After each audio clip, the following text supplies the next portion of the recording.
It's time to go.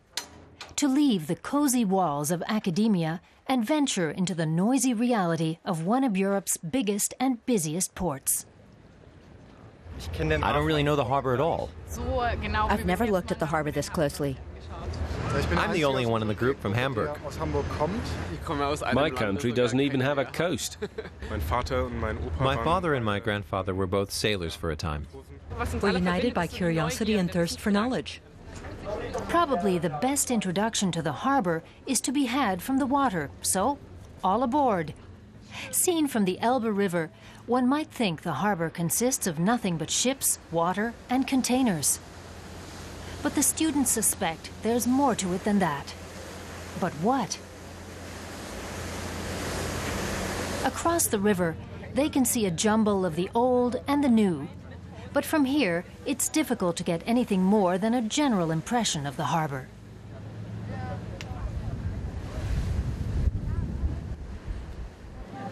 I still don't have a real idea about it. All we can see is parts. And I still don't know where it starts and where it ends.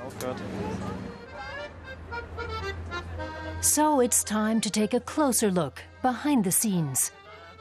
The students take off in groups to see what they can find. In the Hafenmuseum Hamburg, or the Hamburg Port City Museum, they learned that human-operated cranes are rapidly becoming obsolete as automation takes over more and more of the work. But where are the new jobs coming from? They asked the museum director. This expedition is fast becoming like a regular seminar. Pavel notes down the answer: cruise ships. Cruises are now for all groups, not just for retirees. It's the market of the future. The future and change. The students realize they're onto something. The Hamburg Port Museum seems to think that's pretty important, so I think it's significant for us too. Time for some serious theoretical debate in the museum cafeteria. The kitchen staff keeps its distance. And then they head back into the field. Next stop, rehearsals with the Harbor Pilots Choir.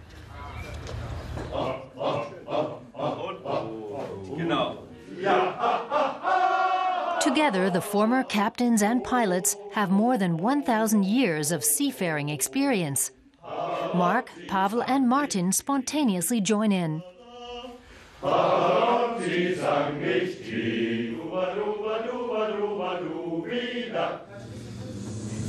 At the university, that's called participatory observation.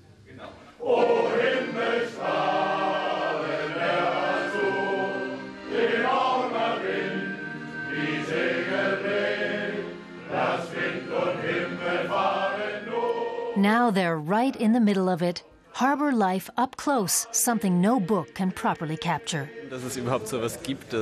I never would have thought that something like this even exists.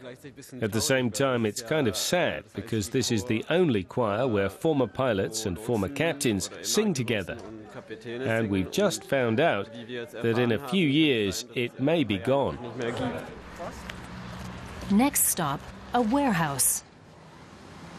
One harbor institution that is unlikely to change much, even in the next 100 years. The boss here doesn't understand what the students want from him. He's skeptical about universities. There are things that you can learn from study and use in the future. But the important thing is to have really tackled unfamiliar material. When Julia and Jasper go back to the waterfront, they quickly get involved in a discussion about a ship. Suddenly, they're experts. The main thing is, you know it and we know it too. They've concluded their research into the modern harbor.